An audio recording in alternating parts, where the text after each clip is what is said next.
Hello everyone, I welcome you all. आज हम ITI का एक सब्जेक्ट एम्प्लॉयबिलिटी स्किल्स, इसके ऑब्जेक्टिव जो कि भारत स्किल की वेबसाइट पर अपलोडेड हैं, ये पीडीएफ में कुछ एमसीक्यूज़ दिए हैं, तो ये हम सॉल्व करेंगे, इनको समझेंगे।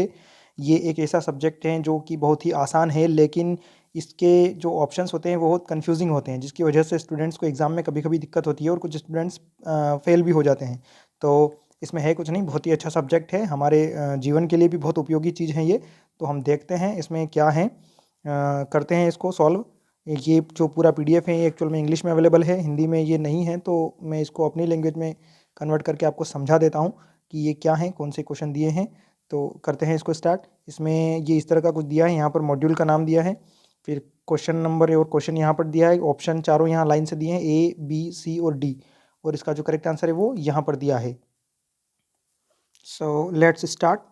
इसको थोड़ा बड़ा कर लेते हैं पीडीएफ को। ये ठीक है, देखते हैं क्या है पहला question. Which of the option is not an employability skill? कौन सा ऑप्शन एम्प्लॉयबिलिटी स्किल में नहीं आता है? Good runner, good interview skills, good communication skill या क्विक लर्निंग? तो देखो, quick learning, good communication skill और गुड इंटरव्यू स्किल, ये तीनों एम्प्लॉयबिलिटी के भाग हैं। तो ये तीनों तो ऑप्शन नहीं होंगे। इसने क्या पूछा, कौन सा एम्प्लॉयबिलिटी में नहीं आता है या कौन सा एम्प्लॉयबिलिटी में शामिल नहीं है? तो क्या होगा, गुड रनर, क्योंकि रनर क्या है, ये तो फिजिकल प्रॉपर्टी है, ये हमारी सॉफ्ट और कोर स्किल्स में शामिल नहीं है।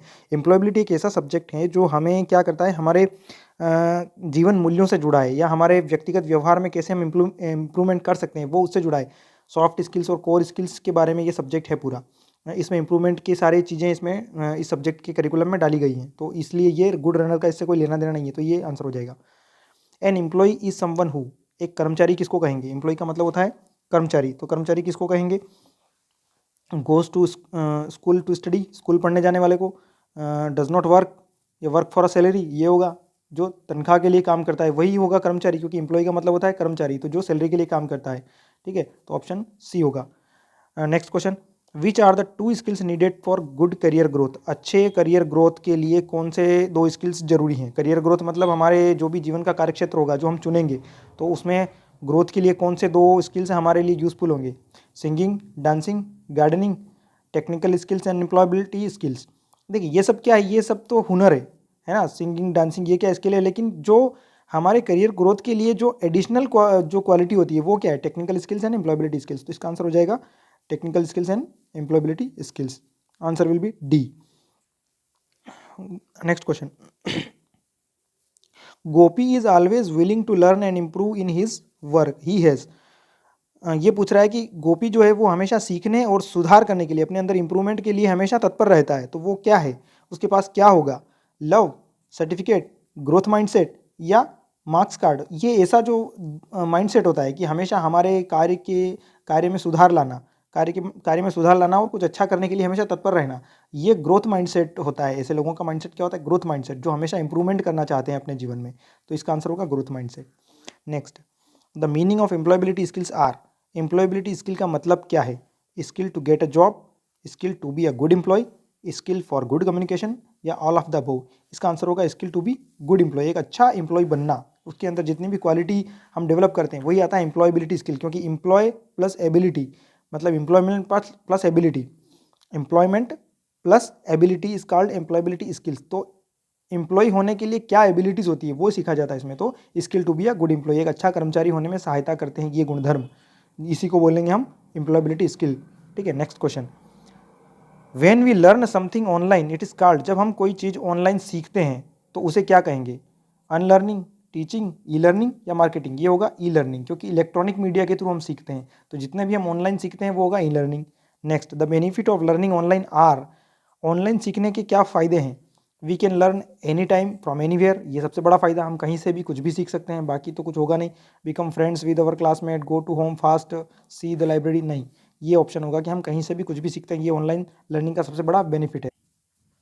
Next question, which of these is an employability skills portal? कौन सा एक एम्प्लॉयबिलिटी स्किल का पोर्टल है? Facebook, Bharat skills, Netflix, Hotstar? ये तो हम सब पता है, नेटफ्लिक्स मूवीज़ देखने के लिए, हॉटस्टार वगैरह ये क्रिकेट और मूवीज़ वगैरह आता है इस पर, फेसबुक सोशल मीडिया की साइट से, तो क्या होगा? भारत स्किल्स ही एक ऐसा पोर्टल है जो एम्प्लॉयबिलिटी स्किल्स का एक पोर्टल है, क्योंकि जहाँ से हम ये पीडीएफ भी हमने कहाँ से डाउनलोड की? भारत स्किल्स की वेबसाइट से, तो एम्प्लॉयबिलिटी का पोर्टल क्या होगा? Bharat skills. Next,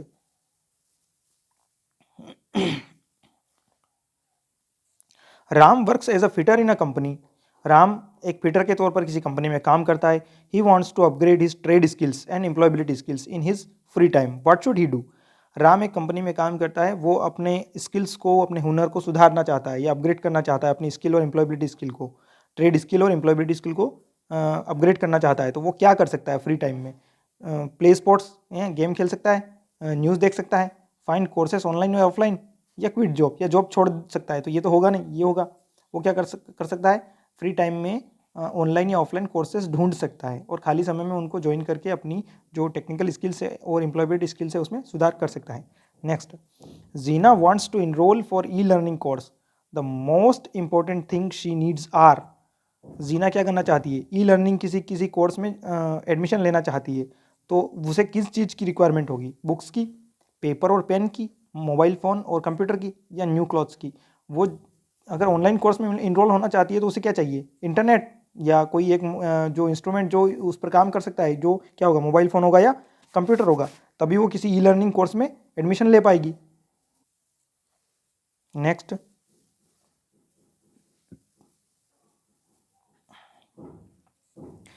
in today's time which skill has become a basic skill requirement in many jobs. आज की तारीख में कौन सा ऐसा स्किल है जो बहुत सारे नौकरियों में ज़रूरी हो गया है? Acting, digital skill, painting skill, या डांसिंग स्किल? वो होगा डिजिटल स्किल। डिजिटल स्किल मतलब जो भी इलेक्ट्रॉनिक और इंटरनेट के थ्रू जितनी भी सर्विसेज हैं वो है डिजिटल स्किल। जो भी ऑनलाइन का काम हम करते हैं या जो किसी का अगर हुनर इसमें है तो उसको बोलेंगे डिजिटल स्किल। तो ये सबसे ज़्यादा मोस्ट रिक्वायरमेंट है आज की डेट में, ठीक है। Next, jobs help to reduce pollution, preserve the environment and the planet. ऐसा कौन सा कार्य है जो पोल्यूशन का मतलब होता है प्रदूषण, प्रिजर्व द एनवायरनमेंट का मतलब होता है पर्यावरण की सुरक्षा, प्लेनेट का मतलब होता है अर्थ। तो कौन सा ऐसा कार्य है जो प्रदूषण को कम करके पर्यावरण और पृथ्वी को संरक्षित कर सकता है? सॉफ्टवेयर, हार्डवेयर, ग्रीन, या कारपेंटर? ये है ग्रीन। ग्रीनरी मतलब पेड़ पौधे लगाना या प्लांटेशन करना। तो ये जो ग्रीन जॉब्स जितने भी है, green jobs help to reduce the pollution, preserve the environment and the planet, ठीक है ना। तो इसका आंसर होगा green. Green jobs are important because, green jobs क्यों महत्वपूर्ण है? क्योंकि they help to protect the environment, they make more pollution, ये तो होगा नहीं। इजी टू डू, ये कोई अप्रोप्रिएट आंसर नहीं है। It is for city employee, ये भी अप्रोप्रिएट आंसर नहीं, ये होगा। ये क्या कर सकते हैं? हमारे पर्यावरण को प्रोटेक्ट करते हैं, इसलिए ग्रीन जॉब्स इंपॉर्टेंट है, ये होगा इसका answer. Gita has just completed her education. Gita ने अपना अभी अभी एक अपना कोई कोर्स कंप्लीट किया एजुकेशन में। She joined a basic English course, उसने इंग्लिश का कोई बेसिक कोर्स ज्वाइन किया है टू इम्प्रूव हर कौन सी स्किल? अब बेसिक इंग्लिश कोर्स है तो क्या इंप्रूवमेंट होगा उससे? डांसिंग, फाइटिंग, कम्युनिकेशन, या मतलब आपको डांसिंग और फाइटिंग का मतलब आपको पता है, तो इससे क्या इंप्रूवमेंट होगा? कम्युनिकेशन इंप्रूवमेंट होगा उसका, है ना, बोलने चलने का तरीका।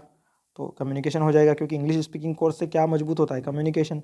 तो गीता ने अभी अभी एजुकेशन कंप्लीट किया है और एक इंग्लिश का कोर्स ज्वाइन किया है, तो वो कौन से स्किल को इम्प्रूव कर रही है? कम्युनिकेशन स्किल को। Next, Ram is planning to start his own business. Ram अपना खुद का कोई बिजनेस प्लान करना चाहता है। Which option would you suggest? आप उसे कौन सी राय देंगे? Online retail, audio cassette shop, film video rental, या ज़ेरॉक्स शॉप? उसको हम सजेस्ट करेंगे क्या? ऑनलाइन रिटेल, क्योंकि ये काम अभी मतलब जो जितने भी ऑनलाइन काम है वो इजीली और कम खर्चे में किए जा सकते हैं, इसमें खर्च कम आएगा, तो ये हम उसको सजेस्ट करेंगे। नेक्स्ट, ये अगला मॉड्यूल है। ये क्या अगला मॉड्यूल है? My values and ethics. तो इस पर देखते हैं, चर्चा करेंगे इस पर क्या है इसके आंसर, क्वेश्चन आंसर। तो एक्चुअल में एथिक्स क्या होते हैं? एथिक्स ऐसी चीज़, पहले मैं आपको थोड़ा सा बेसिक बता देता हूँ कि एथिक्स क्या होता है। एथिक्स का मतलब ये होता है कि हम क्या सोचते हैं सोसाइटी के प्रति, हमारे सोचने का मतलब हम एथिक्स का मतलब होता है the subject of doing right और रॉन्ग। हम किस चीज़ को गलत कहेंगे, किसको सही कहेंगे। एक्चुअल में राइट और रॉन्ग की डेफिनेशन कहीं भी आपको सर्टिफाइड नहीं मिलेगी कि ये गलत है और ये सही है। ये हमारे समाज के द्वारा, जहाँ हम रहते हैं वहाँ के लोगों की विचारधारा के द्वारा डिसाइड होता है कि क्या गलत है और क्या सही है। तो जो एथिक्स जो हैं वो सोसाइटी के लिए कॉमन हो सकते हैं, लेकिन वैल्यूज़ क्या है? वो हम वैल्यूज़ पर्सनल होती है, वैल्यूज़ पर्सनल होती है। एथिक्स कॉमन हो सकते हैं लेकिन वैल्यूज़ पर्सनली होती है। Values are more personal than ethics, ऐसा बोला जा सकता है, क्योंकि एथिक्स क्या है? राइट और रॉन्ग, लेकिन वैल्यूज़ क्या है? हम क्या सोचते हैं, है ना। हमारे सोचने का तरीका क्या है, ये होता है वैल्यूज़, है ना। How we are think, these are called values. But what is right और wrong in any appropriate situation is called ethics, है ना। तो एथिक्स सोसाइटी द्वारा डिसाइड किए जाते हैं, लेकिन वैल्यूज़ हम अपने लिए खुद के लिए बनाते हैं, दे आर कॉल्ड वैल्यूज़। जैसे मान लो झूठ बोलकर हमें अगर बुरा फील होता है, हम सोचते हैं कि यार मैंने झूठ बोला और गिल्टी फील होता है, दैट इज कॉल्ड वैल्यू। लेकिन यदि ये मान लो हमें कहीं किसी का पर्स मिलता है या कुछ पैसे मिलते हैं जिसके हैं, तो उसे लौटा देना, ये एथिक्स है, क्योंकि ये तो हमारे समाज की नज़र में सही है ना। तो ये एथिक्स होंगे। तो ठीक है ना, एथिक्स और वैल्यूज़ में यही बेसिक डिफरेंस है। वैल्यूज़ पर्सनल होती है, एथिक्स ग्रुप ऑफ पीपल द्वारा डिसाइड होते हैं, सोसाइटी द्वारा डिसाइड होते हैं, सोसाइटी के लिए कॉमन हो सकते हैं एथिक्स। ठीक है ना, तो values and ethics helps us to build good क्या गेम्स, बिहेवियर, स्टडीज या रेंट। अभी मैंने कहा राइट और रॉन्ग, सही और गलत क्या है, इसमें फ़र्क हमें समझाएंगे, तो ये क्या होगा, बिहेवियर से रिलेटेड होगा। Next question, values decide the, values क्या डिसाइड, वैल्यूज मैंने क्या कहा, वैल्यूज पर्सनल होते हैं, हम कैसे सोचते हैं ये डिसाइड करते हैं वैल्यूज। तो वैल्यू क्या होंगे, एक तरह से कैरेक्टर, लैपटॉप, होम या सिस्टम, इनसे लेना देना नहीं है, ये क्या होगा, कैरेक्टर डिसाइड करेंगे हमारा कि हम किस तरह से सोचते हैं। ठीक है, next, it is not good to forward on social media, social media पर क्या फॉरवर्ड करना अच्छी बात नहीं है, फेक न्यूज़, झूठी खबरें फैलाना, मैसेज, ग्रीटिंग्स, सॉन्ग्स तो सब भेजते ही हैं, लेकिन झूठी खबरें फैलाना गलत है। A person who respects and follows the law of country, एक व्यक्ति जो देश के कानून का पालन करता है और उसका सम्मान करता है, वो क्या होगा, business person, bad employee, responsible citizen या स्मॉल किड, वो होगा रिस्पॉन्सिबल सिटीजन, एक जिम्मेदार नागरिक। वही होगा, क्या करेगा वो हमारे देश के कानून का सम्मान करेगा और कानून को फॉलो करेगा। Rita found someone's purse in the office, Rita को किसी का पर्स मिला है ऑफिस के अंदर। She gives it to the office manager, उसने क्या, देखो मैंने एग्जांपल दिया था कि हमें किसी का पर्स मिले, पैसा मिला तो हम क्या करेंगे, तो उसने क्या किया, गीता को पर्स मिला, उसने क्या किया, रीता को, सॉरी, तो उसने क्या किया, ऑफिस मैनेजर को दे दिया। This shows that she has, ये क्या दर्शाता है, ये क्या दर्शाता है, पिलर, ऑनेस्टी, एंगर या फ्रेंडशिप, वो क्या दर्शाता है, उसकी ईमानदारी, कि रीटा क्या है, ईमानदार है, इसलिए उसको जो पर्स मिला उसने किसको दे दिया, मैनेजर को दे दिया। Next, the constitution of India is also called as, Bharat का संविधान क्या कहलाता है, भारतीय एकेडमी, भारतीय संविधान, नोवेल या न्यूज़पेपर, वो क्या कहलाएगा, भारतीय संविधान ही होगा ना। कॉन्स्टिट्यूशन ऑफ इंडिया मीन भारतीय संविधान, ये तो क्वेश्चन ही वही है ना। India is a sovereign country, that means it can make its own क्या,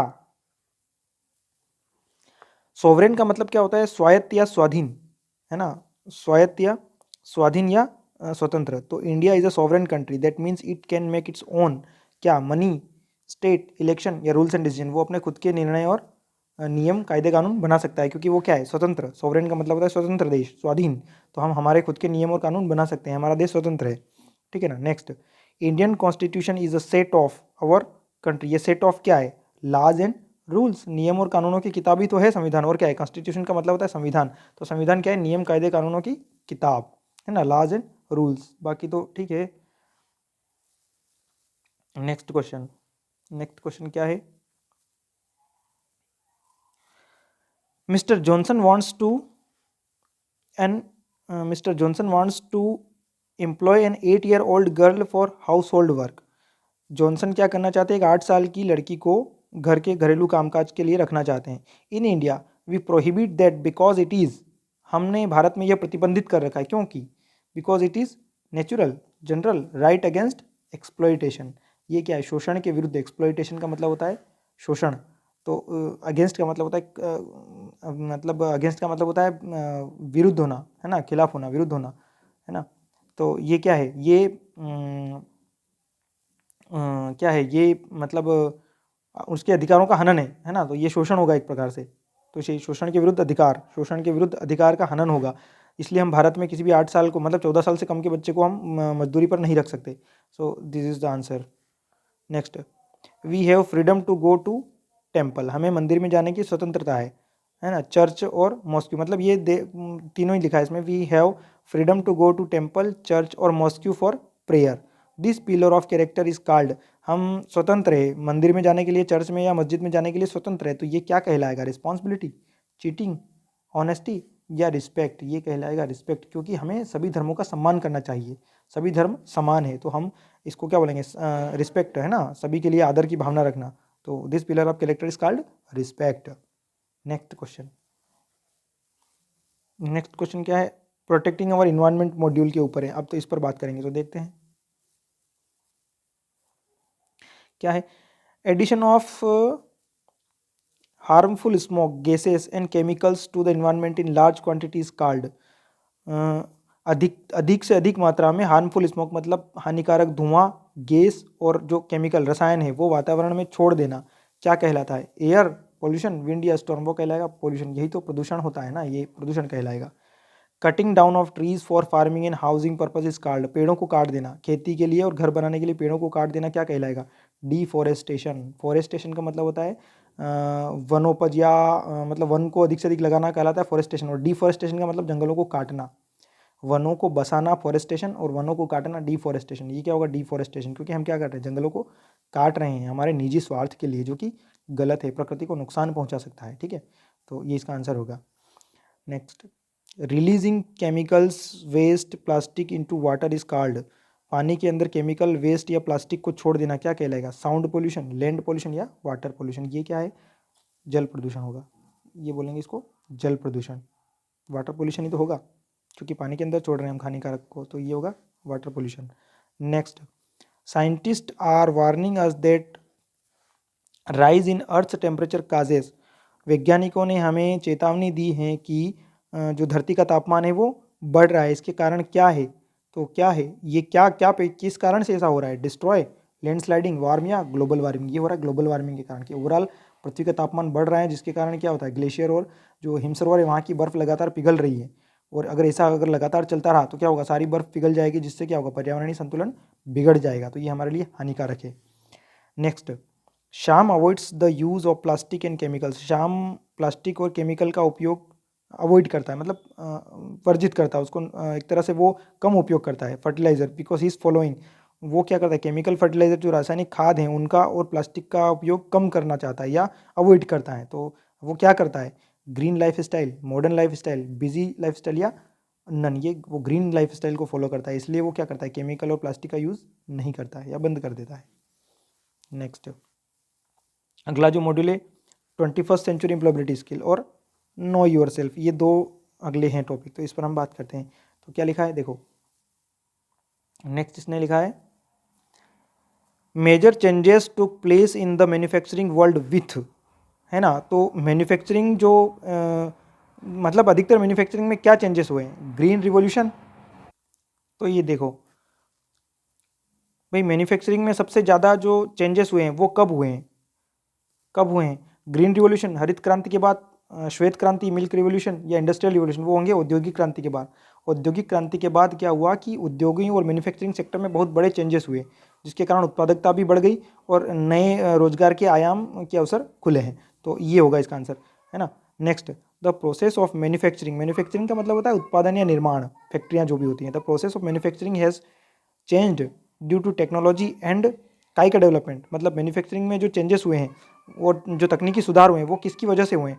ट्रेनिंग, साइंटिफिक, टीचिंग या फैसिलिटेशन? इसका कारण है साइंटिफिक, क्योंकि जो साइंटिफिक रिसर्च हुए हैं उनसे क्या हुआ? टेक्नोलॉजी चेंजेस हुई, टेक्नोलॉजी चेंजेस होने के बाद क्या हुआ? जो नए जो मेथड्स हैं वो उनका डेवलपमेंट हुआ।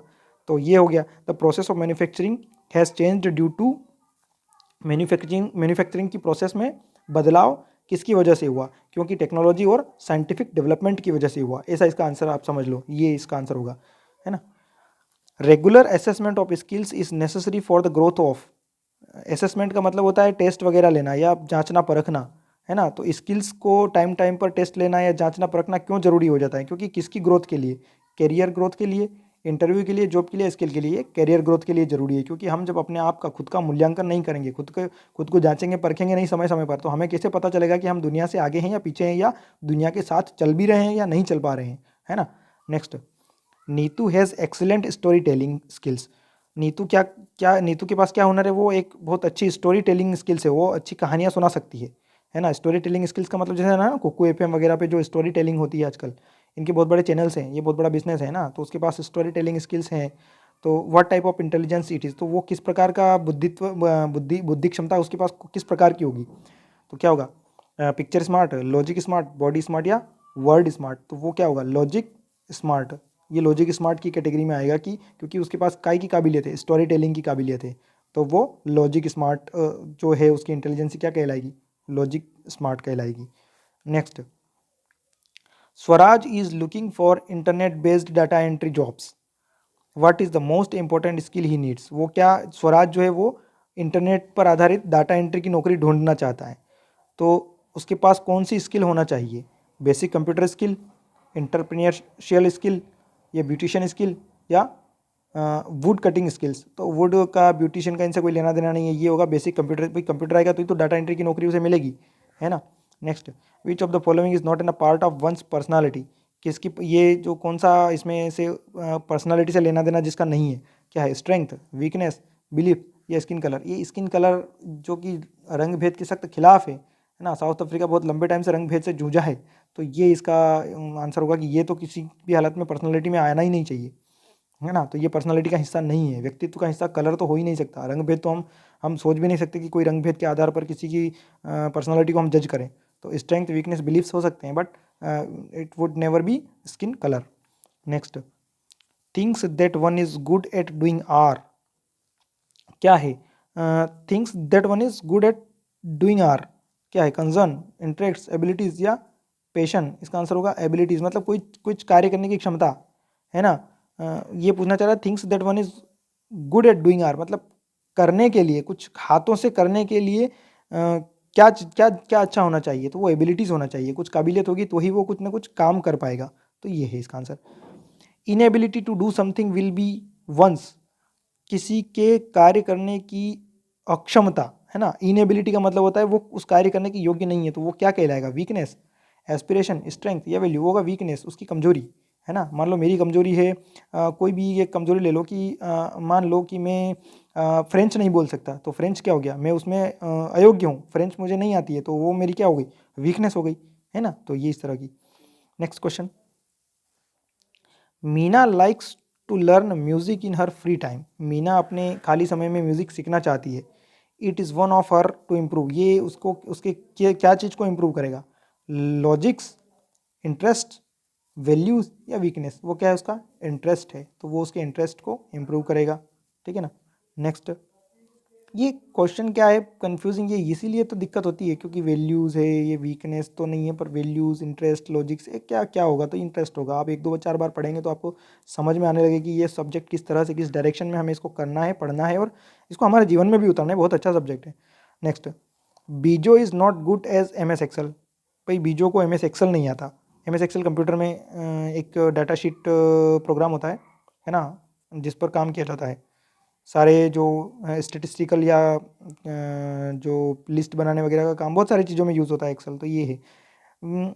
With is hard work he learns to overcome weakness and turn them into a, देखो ये बहुत अच्छा क्वेश्चन है। वो बोल रहा है कि बीजो को एक एम एस एक्सेल नहीं आता है, लेकिन वो नहीं आता है ये समस्या नहीं है। वो क्या कर सकता है? वो हार्ड वर्क करके इसको सीख सकता है, और सीख कर ये जो इसकी वीकनेस है, जो एम एस एक्सेल, इसको क्या बना सकता है? वो अपनी स्ट्रेंथ में कन्वर्ट कर सकता है कि भाई उसे एम एस एक्सेल आता है अब, क्योंकि वो सीख लेगा हार्ड वर्क करके। तो जो इसकी वीकनेस थी वो क्या हो जाएगी? स्ट्रेंथ में कन्वर्ट हो जाएगी, ठीक है।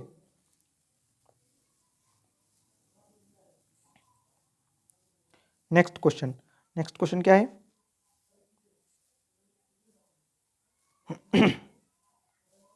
The way we interact, manage and deal with our external environment is known as, भाई इंटरेक्ट करना मतलब उससे फेमिलियर होना, मतलब परिचित होना। Manage and deal with our external environment मतलब हमारे बाहरी वातावरण से हम किस तरह से संपर्क रखते हैं, पूरा ओवरऑल मतलब इसका ये। एक्सटर्नल इन्वायरमेंट मतलब जैसे हम जैसे ही घर से बाहर निकलते हैं तो बाहरी वातावरण, बाहरी लोग, हमारे समाज में जो रहने वाले लोग हैं, हमारे कार्यस्थल वाले लोग हैं, ये क्या हो गया? External environment. तो हम इससे कैसे घुलते मिलते हैं और इसको कैसे मैनेज करते हैं, तो इसका इसका जो हुनर है ये क्या कहलाएगा? बिहेवियरल, टेक्निकल, म्यूजिकल, या टीचिंग? ये कहलाएगा बिहेवियरल, हमारा व्यवहार। बिहेवियर का मतलब होता है व्यवहार, तो ये क्या कहलाएगा? हमारा व्यावहारिक स्किल होगा। Next, is one of the behavioral skill that is required to organize work efficiency and complete on time, ये ऐसा क्या चीज़ ऐसी होगी जो हमें टाइम को मैनेज करने में मदद करेगी? तो वो क्या होगा? पेंटिंग, कुकिंग, टाइम मैनेजमेंट, या डांसिंग? ये होगा टाइम मैनेजमेंट, है ना। Time management is one of the behavioural skill that is required to organise work efficiency and complete it on time. हमारी कार्य करने की इफिशिएंसी मतलब दक्षता, तो हमारी कार्य करने की दक्षता और समय पर काम को समाप्त करने की क्षमता किस स्किल के द्वारा हम इसको डेवलप कर सकते हैं? वो है टाइम मैनेजमेंट के द्वारा, है ना। समय प्रबंधन, हर चीज़ समय पर हो और हर चीज़ के लिए समय हो, ये जीवन का सबसे बड़ा मंत्र है टाइम मैनेजमेंट का, क्योंकि 24 घंटे से ज़्यादा टाइम किसी के पास नहीं है। Next, the way we manage and solve the problem is called, हम हमारी समस्याओं को किस तरीके से लेते हैं, समस्याओं को समझते हैं, मैनेज करके उनको सॉल्यूशन उनका हल निकालते हैं, ये क्या कहलाएगा? Positive attitude, conflict resolution, negative attitude या पेशेंस। ये होगा कॉन्फ्लिक्ट रिजोल्यूशन। कॉन्फ्लिक्ट होता है विवाद, रिजोल्यूशन मतलब सुलझाना। तो हमारे जीवन में जितने भी विवाद या उलझने हैं उनको सुलझाने की क्षमता है, यही क्या होगी? हमारी स्किल होगी, प्रॉब्लम सॉल्विंग टेक्निक, है ना? ठीक है, next. Rihana faced a problem with her project. Rihana को अपने किसी प्रोजेक्ट में समस्या आ रही है। She is dealing with a problem with the right attitude. वो अब एक सही एटीट्यूड के साथ अपनी प्रॉब्लम के साथ डील भी कर रही है। तो ये क्या हमें बताता है? इससे हमें क्या उदाहरण मिलता है? Negative attitude, technical attitude, scientific attitude या पॉजिटिव एटीट्यूड। वो क्या कर रही है? एक सकारात्मक नज़रिया अपना रही है, पॉजिटिव एटीट्यूड के साथ काम कर रही है। जब उससे समस्या आ रही है किसी प्रोजेक्ट में, लेकिन फिर भी वो अपनी समस्या को हल करते हुए सही दिशा में काम कर रही है, मतलब वो पॉजिटिव एटीट्यूड को दर्शाता है उसके। ठीक है, next. Alpan does yoga in the morning. Alpan morning में योगा करता है। He follows YouTube classes to motivate himself. वह अपने आप को मोटिवेट रखने के लिए यूट्यूब क्लासेस की मदद लेता है।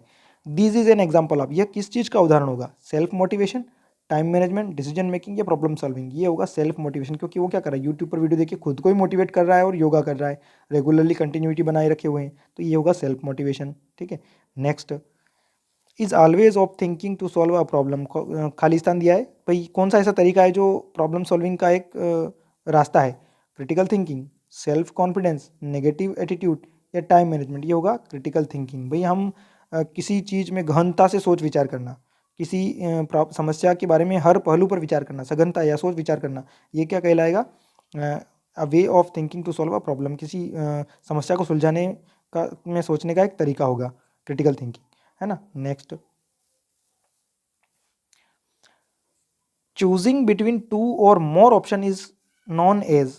दो या दो से अधिक ऑप्शंस के बारे में एक को सिलेक्ट करना, ये क्या कहलाएगा? मैन्युफैक्चरिंग, डिसीजन मेकिंग, साइंटिफिक या टेक्निकल। ये होगा डिसीजन मेकिंग, क्योंकि कौन सा रास्ता चुनना है इसको डिसाइड करना, that is called decision making. हमारी निर्णय लेने की क्षमता, डिसीजन मतलब निर्णय, है ना? मेकिंग मतलब डिसीजन लेना। डिसीजन मेकिंग का मतलब ही होता है निर्णय लेना। तो जैसे मान लो हम कहीं जा रहे हैं और हमें दो पगडंडियाँ मिलती है, दो रास्ते मिलते हैं, तो किस रास्ते को चूज़ करना है वो किसके ऊपर डिपेंड करेगा? हमारे ऊपर। वो क्या कहलाएगा? Decision making ability. तो दो में से एक को चूज़ करना डिसीजन मेकिंग कहलाएगा। Next, which of the following is not an a part of decision making. निम्न में से कौन सा एक डिसीजन मेकिंग का पार्ट नहीं होगा? Identify the problem, generate options, implement decision या परफॉर्मेंस। इसका परफॉर्मेंस से लेना देना नहीं है भाई। हम अगर मान लो डिसीजन मेकिंग करेंगे तो क्या करेंगे? पहले प्रॉब्लम को आइडेंटिफाई करेंगे कि समस्या क्या है, किस रास्ते को चुनना है और समस्या क्या है। फिर हम क्या करेंगे? ऑप्शंस को जनरेट करेंगे कि भाई इसके और क्या विकल्प हो सकते हैं। पहले प्रॉब्लम आई कि यह समस्या है, इस समस्या के समाधान के लिए हम दो या तीन जो भी पॉसिबल ऑप्शन है वो जनरेट करेंगे। फिर क्या करेंगे? इम्प्लीमेंट डिसीजन, फिर एक फाइनल डिसीजन को इम्प्लीमेंट करेंगे। तो ये तीनों तो प्रॉब्लम सॉल्विंग के तरीके हैं, मतलब स्टेप्स हैं, लेकिन परफॉर्मेंस इसमें नहीं आता है। तो प्रॉब्लम सॉल्विंग का तरीका कौन सा नहीं है? परफॉर्मेंस नहीं है। मानू thinks about a problem well before making any decision. This is an example of. मानू क्या करता है? किसी समस्या को सुलझाने के पहले या किसी समस्या पर निर्णय लेने के पहले उसे क्या करता है? बहुत अच्छे से सोचता है उसके बारे में। तो ये क्या कहलाएगा? Self motivation, critical thinking, time management या लॉजिकल थिंकिंग। ये होगा क्रिटिकल थिंकिंग। मैंने कहा ना, गहनता से सोच विचार करके निर्णय लेना, ये कहलाएगा critical thinking. Next, Revathi got a job offer about out of her town. वो जो जैसे मान लो ये रिवाथी कोई भी व्यक्ति है, इसको क्या है? नौकरी मिली। कहाँ मिली? इसके घर से दूर, हर टाउन, उसके सिटी से दूर। She decided to refuse the offer after listening the pros and cons. She followed the process. Pros and cons का मतलब होता है फायदे और नुकसान। तो उसको अपने शहर के बाहर कोई नौकरी मिली, मतलब ये कोई लड़की थी तो उसे शहर के बाहर कोई नौकरी मिली, तो उसने क्या किया?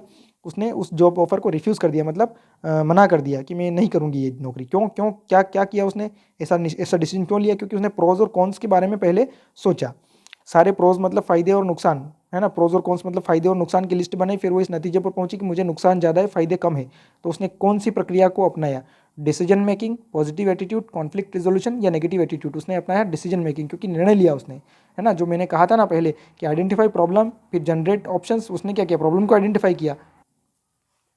तो पहले उसने प्रॉब्लम को आइडेंटिफाई किया कि घर से दूर मुझे क्या क्या समस्याएं हो सकती है, तो वो क्या हो गया? Problem identification.